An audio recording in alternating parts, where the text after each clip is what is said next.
या देख गगन मुझमिले है, या देख पवन मुझमिले है, या मुझमिले झंकार सकल अमृत तो फूलता है, मुझ में संगार झूलता है, मुझ में उदय अचल मेरा दीप्त भाल, बुझ परत बंद को घेरे हैं मैनाक रूप में मेरे। मौन रह जाता है मन जब निकलता हूँ कटरा की गलियों में, प्राण हो जाते शून्य, कई प्रश्न चिन्ह खड़े हो जाते मन में, विजय होगी कैसे इस जीवन में। पथ पर आगे बढ़ता हूँ आंखों में दबाए आंसुओं और सपनों को लेकर, सहसा मिल जाते हैं एक परिचित, जो व्यंग वाले परिचित नहीं होते, करते हैं प्रश्न चल क्या रहा, कैसे कह दूं चल नहीं हृदय जल रहा। तम की उम्र बढ़ाने वालों, लौ की उम्र घटाने वालों, लाख करे पतझड़ कोशिश पर सावन नहीं मरा करता। छिप छिप कर अश्रु बहाने वालों, मोती व्यर्थ लुटाने वालों, कुछ सपनों के मर जाने से जीवन नहीं मरा करता।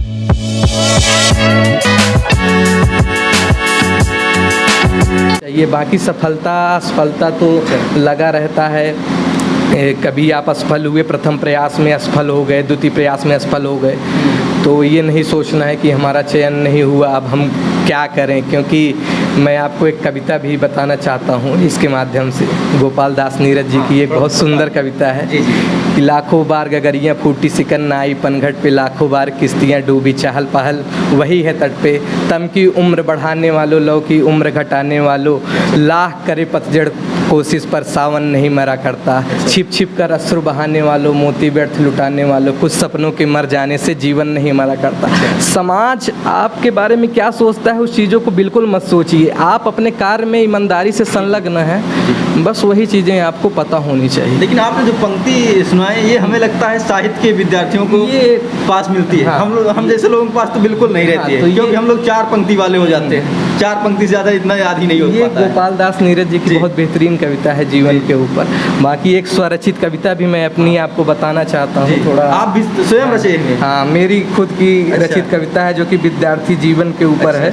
हाँ, तो ये कटरा की गली है। आपको भी तो जिसको भी मतलब पुस्तक लेना है, जैसे कई लोगों के पास तो पैसा का अभाव रहता है, तो पुरानी पुस्तक भी ले सकता है। यहीं बगल में गली है कटरा की गली, वहाँ पे आपको सारी पुस्तकें मिल जाएंगी, नई पुस्तकें भी मिल जाएंगी। हमने भी ली है एक बार, कुछ एक आध दो किताबें ली थी, आया था सारी चीज़ें वहाँ पे आपको मिल जाएंगी। हाँ, तो ये चीज़ें हैं। एक कविता मैं आपको सुनाना चाहता हूँ जो स्वरचित कविता है अपनी। मौन रह जाता है मन जब निकलता हूँ कटरा की गलियों में, प्राण हो जाते शून्य, एक एक शब्द में गहराई है, उभर कर आती एक निराशा सामने। ये सारे विद्यार्थियों का हाल है। कई प्रश्न चिन्ह खड़े हो जाते मन में, विजय होगी कैसे इस जीवन में। नेत्रों की पुतलियाँ जब देखती हैं हजारों छात्रों को एक ही पंक्ति में, तब संशय उठता मेरे मन में, असफलता मेरे जीवन रूपी रथ पर बैठकर दुधुम्बी बजाता है, सहनाई बजाता है। शून्यों से घिरी पीड़ा उत्पन्न करती है एक टीस, एक कसक अर्थात दुख। आंसू निकलते नहीं क्यों, क्योंकि डर है समाज चाहेगा इसका भी उत्तर। आखिर तुम्हारे आंसू क्यों निकल रहे हैं, क्यों व्यर्थ का दिखावा कर रहे हो। पथ पर आगे बढ़ता हूँ आंखों में दबाए आंसुओं और सपनों को लेकर, सहसा मिल जाते हैं एक परिचित, जो व्यंग वाले परिचित नहीं होते, करते हैं प्रश्न चल क्या रहा, कैसे कह दूं चल नहीं हृदय जल रहा। सार्थकता जीवन की कब होगी सिद्ध, कैसे कह दूं मैं इस विद्यार्थी जीवन संग्राम में हूँ निहत्था, जिस पर आप ही नहीं कई लोग करते हैं वज्र प्रहार। कटरा की चक्कर काटती गलियों में दिखते कई सपने, बुनते कई सपने, उन्हीं सपनों में मैं अपने सपनों को खोजता हूँ। अकस्मात चार पग आगे बढ़ा मेरा दिल धड़का, उदास मटमैला मन रूपी वाल्मीकि चल विचल हुआ सहसा। प्रश्न जितने बढ़ रहे घट रहे उतने उत्तर, क्या जीवन ही हो जाएगा निरुत्तर। भय दुख प्रवाद इत्यादि को समेटते लौट आता हूँ, चक्करदार सीढ़ियों से जब बढ़ता हूँ कमरे की ओर, सहसा लगती एक ठोकर, समझ न पाया यह ठोकर है सीढ़ी की या हृदय की। उठाता पुस्तकों को लग जाता हूँ एक बार फिर जीवन में, इसी आशा में होगी विजय कैसे जीवन में। ये मतलब कि आपने तो पूरे छात्र जो हमारा इलाहाबाद का छात्र है या यूनिवर्सिटी का छात्र है उसका एक दर्द बयां कर दिया।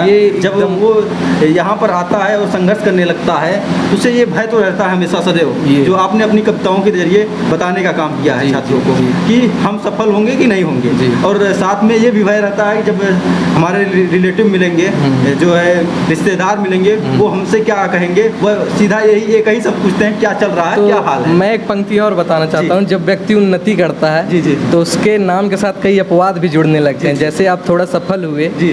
जो कि आपके खराब समय में आपको लंबे लंबे ताने क्या कर रहा है, क्या हाँ क्या नहीं कर रहा है, वो आपका लप्पो चप्पो करना चालू कर देंगे कि तुम तो मेरे भाई हो, तुम तो मेरे ये हो, तुम तो वो हो, तुमसे तो मेरी पूरी उम्मीद थी। हाँ।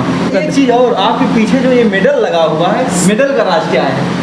मेडल ये सब स्कूल के ही मेडल हैं। किस समय के मेडल है ये सब 11 नहीं, स्पोर्ट्स के तो कोई नहीं है। स्पोर्ट्स के कोई नहीं, सब पढ़ाई लिखाई से संबंधित। और इधर आपके पीछे जो है राहुल गांधी जी की फोटो अरे लगी हुई है। इस समय वर्तमान में वही है। अच्छा। जिनको लगाने के बाद थोड़ा सा हमारी बुद्धि भी खुल गई है, और इनकी बुद्धि तो एकदम अब खुल के एकदम समझ लीजिए बहुत ही सकारात्मक दिशा में बहुत ही सराहनीय कार्य कर रहे हैं। लोग इनके बारे में क्या सोच रहे हैं क्या नहीं, मेरी खुद की व्यक्तिगत टिप्पणी है कि मतलब वही बहुत ही अच्छे इंसान हैं।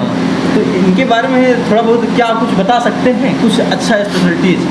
देखिए, क्योंकि आप इनको हमें लगता है फॉलो करते हैं। बिल्कुल फॉलो करते हैं इनको फॉलो हम ही नहीं करते हैं। अब छात्रावास में जाएंगे बहुत से लोग फॉलो कर सकते हैं। जब मोदी जी को फॉलो आदमी कर ले रहा है तो इनके अंदर ऐसी क्या बुराई जो लोगों को नज़र आ रही, मैं ये नहीं समझ पा रहा हूँ। क्या ऐसा इन्होंने बुरा कार्य कर दिया जो लोग इनको पप्पू बनाने का कार्य कर रहे हैं? सबसे बड़ी बात तो ये है। सबसे दुर्भाग्य का बात यही है, कभी कभी मुझे इस बात का दुख होता है कि इस मीडिया ने एक ऐसे आदमी को, एक ऐसे पढ़े लिखे आदमी को पागल बनाने की साजिश रची, जिसने ऐसी ऐसी बातें बताई, चाहे कोरोना से संबंधित हो, चाहे आपके अडानी जी से संबंधित हो, चाहे जिससे भी संबंधित हो, सारे मतलब जो है प्रश्न है वो सटीक प्रश्न उठाए, लेकिन उनको आप पागल बना के प्रदर्शित कर रहे हो। अब जनता भी जाग रही है। कर्नाटक चुनाव का परिणाम आपने देखा भी, और कई राज्यों में तो अब विजय का पताका लहरा भी रहा है। हाँ, यह दीप अकेला गर्व भरा मदमाता। थोड़ा आप अपनी पुरानी पढ़ाई के बारे में बताइए, जो फर्स्ट क्लास से स्टार्ट किए, उसके बाद कैसे थे? देखिए, कोई मतलब बहुत तेज या बहुत अच्छे लड़के? नहीं, दुनिया की नज़र में तो अच्छे लड़के थे। अच्छा, लेकिन मैंने अपने को ये नहीं है कि दिखावा बहुत कर रहा हूँ। हाई स्कूल में अच्छा नंबर था। अच्छा। कक्षा 11 हाई स्कूल में मेरा 88% था। अच्छा, कब एग्जाम दिए थे? ये 2016 में मैंने। अच्छा, 2016 के तो पास आउट हैं हाई स्कूल। हाँ। इंटर में तो कुछ गतिविधियाँ ऐसी रहीं, कुछ तनाव से संबंधित, कुछ थोड़ा सा वो समझ रहे हैं आपकी, जो कि विद्यार्थी जीवन में कुछ गलतियाँ हो जाती हैं, तो उन सब चीज़ों से थोड़ा सा पढ़ाई नहीं हो पाई, अवरुद्ध हो गई। तब भी घिसते पिटते 69% बना था, जो कि सम्मानजनक नहीं था। कई लोगों के ताने भी सुनने पड़े थे। तो उन सब चीज़ों को मैं बहुत नहीं समझता हूँ कि 69% बना तो लाइफ ख़राब हो गई, ये वो कुछ नहीं। आप फिर से अपनी चीज़ों को सुधार के अगर आगे बढ़ जाते हैं तो वो आपकी सबसे बड़ी उपलब्धि है। ये बताइए, आप जब 12th कर रहे थे, हाई स्कूल कर रहे थे, उस समय आप साइंस स्ट्रीम से थे? साइंस स्ट्रीम में कैसे थे? आपकी मैथ कैसी थी? मैथ तो ठीक ठाक थी। अच्छा, फिजिक्स और केमिस्ट्री वगैरह सब ठीक ठाक था। इंटर में उतना ठीक नहीं था। अच्छा। बढ़ाई नहीं करना चाहता हूँ कि सब ठीक था ना। अच्छा, ठीक था। हाई स्कूल में 95 नंबर मैथ में थे। मैथ में 95 नंबर। अच्छा, और हिंदी में कितना नंबर थे ये बताइए? देखिए, चूँकि राइटिंग तो काफ़ी ख़राब है। हिंदी में हाई स्कूल में 85 नंबर था। अच्छा। और इंटर में 80 नंबर थे। 80 नंबर कम नंबर। ठीक था। हाँ, ठीक था तब। अच्छा, तो अब जब आप 12th कर लिए साइंस स्ट्रीम से, तो कैसे आप जो है आर्ट में आगे साहित्य के विद्यार्थी कैसे बन गए?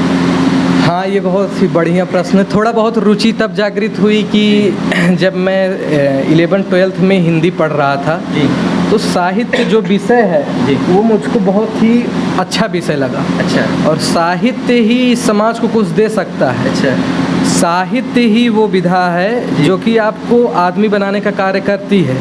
जो कि कहते हैं कि बहुत से लोग क्या है इसमें, क्या है। साहित्य बहुत ही महत्वपूर्ण है। इसको आप प्रेमचंद्र के बारे में नहीं पढ़ेंगे, भारतेंदु जैसे महान व्यक्तित्व को नहीं पढ़ेंगे, निराला जी को नहीं पढ़ेंगे, रामधारी सिंह दिनकर की या देख गगन मुझमें लय है, या देख पवन मुझमें लय है, या बिलीन संसार सकल मुझमें ले झंकार सकल, अमृत तो फूलता है मुझमें, संगार झूलता है मुझमें, उदय अचल मेरा दीप्त भाल, भुज परत बंद को घेरे हैं, मैनाक रूप में मेरे हैं। हाँ, तो ये सब कविताएं सोचिए कि उस कवि की सोचनीय क्षमता कितनी होगी, उस कवि की जो लेखनी होगी, उस कवि का जो जो एक शब्द है। जिस समय प्रेमचंद्र ईदगाह कहानी तो आप लोग भी पढ़े होंगे, जिसमें चिमटा खरीदता है, उस चिमटा जो रुस्तमे हिंद है, उस समय अंग्रेजी शासन की सत्ता को उखाड़ फेंकने का कार्य किस प्रकार से इन लोग ने अंधेर नगरी के माध्यम से, अंधेर नगरी नाटक के माध्यम से जागृत करने का प्रयास किया कि